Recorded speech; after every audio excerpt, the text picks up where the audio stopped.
स्नातकोत्तर द्वितीय सेमेस्टर के प्रिय छात्रों, आज जो विमर्श का विषय है, अध्ययन अध्यापन का विषय है, वह भारतीय सामंतवाद का अस्तित्व एवं स्वरूप।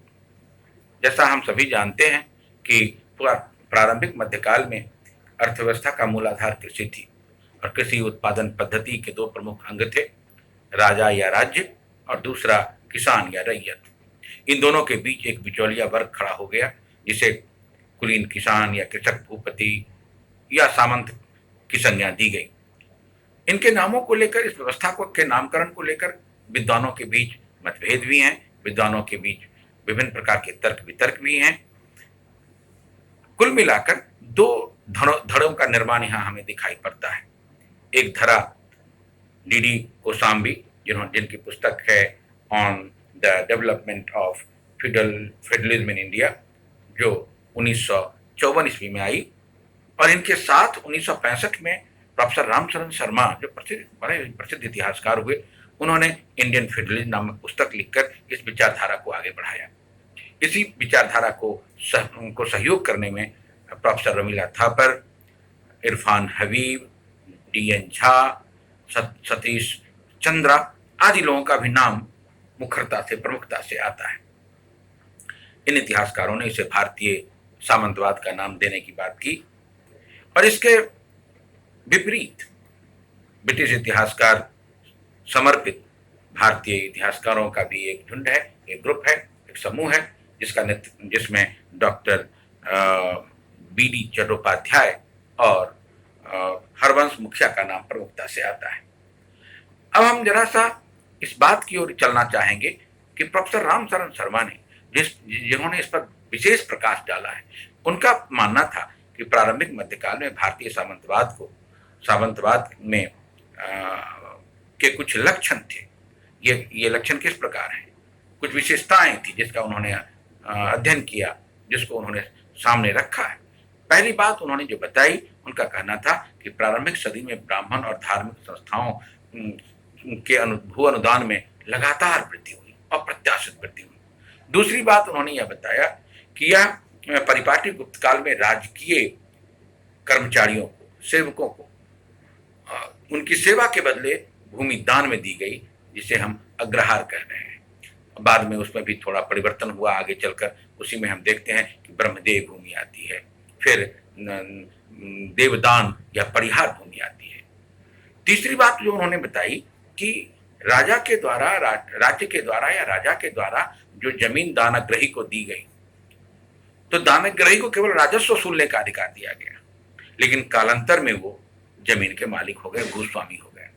चौथी बात जिस पर जो उन्होंने प्रकाश डाला है, वह है कि किसान अब राज्य की जगह दानाग्रही के रैयत बन गए। और सबसे महत्वपूर्ण बात यह भी हुई कि ये दानाग्रही और रैयत के बीच में एक वर्ग खड़ा हो रहा है, जिसको उन्होंने कृषक, कुलीन कृषक या कृषक भूपति की संज्ञा प्रदान की है। तो डॉक्टर डी.डी. कोसाम्बी और डॉक्टर शर्मा ने मध्यकालीन यूरोपीय सामंतवाद की भांति मध्यकालीन भारतीय राज्य, अर्थ और समाज व्यवस्था को सामंती पदानुक्रम माना है, सामंती पदानुक्रम के पर आधारित माना है। यानी कि ऊपर में राजा, राजा के बाद दानग्रही, दानग्रही के बाद बिचौलिया वर्ग, कृषक सामंत या कुलीन सामंत या कृषक भूपति, और सबसे नीचे किसान, रैयत, भूदास, इसे माना है। और इसी के अध्ययन के क्रम में उन्होंने बताया है कि किस प्रकार कुषाण काल में किस प्रकार छत्र प्रणाली आई। छत्र प्रणाली सामंती शासन का राजनीतिक रूप माना गया, और छत्र प्रणाली एक खास क्षेत्र में सैनिक सिपाही सालारों को छत्रप, एक खास क्षेत्र का अधिकारी नियुक्त किया गया, और उससे बड़े क्षेत्र में महाछत्रप की नियुक्ति की गई, जिसमें बनस्फार और लियाक आदि का नाम आता है। इतना ही नहीं, अध्ययन के क्रम में यही भी पाया गया कि समुद्रगुप्त के समय में जो व्यवस्था आई, समुद्रगुप्त ने प्रयाग प्रशस्ति से इसकी विस्तृत जानकारी मिलती है। हर्ष के विभिन्न अभिलेखों और कादम्बरी और हर्षचरित से भी इसकी जानकारी मिलती है। इस काल में जो बड़े साम्राज्यवादी राजा थे वे महाबली थे, और महाबली थे। उनकी उनकी उपाधियां थी महाराजाधिराज, परम भट्टारक, पृथ्वीपति आदि। और उनके नीचे, उनसे जो नीचे थे, जिनको वो जमीन आदि दिया करते थे, छोटी छोटी उपाधियां थी उनकी, जैसे महाराज, महासामंत, सामंत, राजा के नाम से वे जाने गए। ये महाबली को सैनिक और प्रशासनिक सेवा देते थे और इसके बदले में उन्हें नगद वेतन नहीं दिया जाता था, बल्कि भू अनुदान में दिया जाता था। अब उनके बाद उन दानाग्रही हो गए ये, इन्होंने दान ग्रहण किया। धीरे धीरे उन्होंने जमीन पर स्वामित्व स्थापित कर लिया और ग्रामीण सामंत या कुलीनों को उन्होंने देना शुरू कर दिया राजस्व उगाही के लिए। अब उनके द्वारा कृषि में निश्चित रूप से सुधार किया गया, कृषि में व्यवस्था की गई, किसानों को हल मुहैया कराया गया, बीज की भी व्यवस्था की गई। लेकिन उनके बाद कृषि पर दबाव धीरे धीरे बढ़ने लगा। जमींदारों का ये कुलीन किसानों का दबाव कृषक पर बढ़ने लगा और परिणाम ये हुआ कि धीरे धीरे वो रैयत बन गए। पदानुक्रम के अनुसार महाबली का रैयत सामंत, महाबली जिसको महाराजाधिराज कहा गया, उसके रैयत हो गए सामंत, राजा। और उस दानाग्रही जो राजा थे, सामंत थे, उनका रैयत कृषक कुलीन हो गया, या हम कह सकते हैं कृषक भूपति हो गया, सामंत हो गया, जिसको बिचौलिया कहते हैं। और उसके नीचे सामंतों का रैयत किसान हो गया। और यानी ये तीन स्वामी वर्ग हो गए, एक के ऊपर एक स्वामी हो गए। और किसान सबसे नीचे आ गया, जिसका वह किसी का स्वामी नहीं हुआ। किसान किसी का स्वामी नहीं हो सका, यानी सबसे नीचे पायदान पर किसान आ गया। इस प्रकार हम देखते हैं कि भारतीय सामंती व्यवस्था में एक पदानुक्रम की व्यवस्था हो रही है। दूसरी विशेषता जिस पर ये चर्चा यहाँ की जा रही है सामंती व्यवस्था के तहत, वह है बिस्टी बेगारी या जबरन मजदूरी की। सामंती पदानुक्रम में प्रत्येक ऊपर वाले भूस्वामी को अपने अधीनस्थ भूस्वामी का शोषण करने का एक वैधानिक अधिकार प्राप्त हो गया। और इस प्रकार की वैधता के कारण सबसे ज्यादा दबाव किसान पर पड़ा, जो रैयत हो गए। किसान या रैयत पर पड़ा, जो भूदास बनने को मजबूर हो गए। यहाँ पर इस बात की चर्चा करना अपेक्षित है कि चोलों के समय में जो अभिलेख मिले हैं, उसमें सैकड़ों से अधिक अभिलेख मिले हैं जिसमें बेगारी की बात कही जा रही है। बेगार न केवल किसान के साथ हुआ, बल्कि कालांतर में ग्रामीण कारीगर और खेतिहर मजदूरों से भी लिया जाने लगा। इस प्रकार कृषि दास प्रथा का विकास हुआ, एक नई कृषि दास प्रथा का विकास हुआ। भूस्वामियों को अपनी आवश्यकताओं की पूर्ति के लिए, अपनी आकांक्षाओं की पूर्ति के लिए राजस्व की प्राप्ति चाहिए थी, ज्यादा से ज्यादा राजस्व चाहिए था। और इसके लिए उन्होंने अपने से नीचे वालों पर दबाव बनाना शुरू किया और धीरे धीरे वह पदानुक्रम में वह दबाव किसानों तक पहुंच गया और छोटे किसानों की जमीन छिन गई। वह बटाईदार हो गए, खेतिहर, उसके बाद खेतिहर मजदूर हो गए, भूदास बन गए। और इस प्रकार दो वर्ग सामने आ गया, एक स्वामी और दूसरा भूदास। इतना ही नहीं, इसी काल में भू राजस्व के अतिरिक्त कई प्रकार के अन्य करों के भी की जानकारी हमें मिलती है। तकरीबन 50 प्रकार के करों की जानकारी हमें मिलती है पाल, प्रतिहार, राष्ट्रकूट, चालुक्य, चोलों के अभिलेखों से, जिसके में हम देखते हैं कि किस प्रकार करों की अधिकता वहां थी। भारतीय सामंतवाद का नाम देने वाले इतिहासकारों ने इसे बंद ग्राम अर्थव्यवस्था, क्लोज विलेज इकोनॉमी की संज्ञा दी है, या स्वावलंबी अर्थव्यवस्था का भी नाम दिया है। दानाग्रही अपनी रुचि, पसंद एवं आवश्यकता अनुसार जमीन पर बसे लोगों से खेती करवाते थे, और जिसके कारण स्वाभाविक कृषि का अंत हो गया। स्वाभाविक कृषि दबाव में चली गई। स्वाभाविक कृषि के दबाव में जाने से शिल्प, व्यापार, बाजार एवं धातु मुद्रा का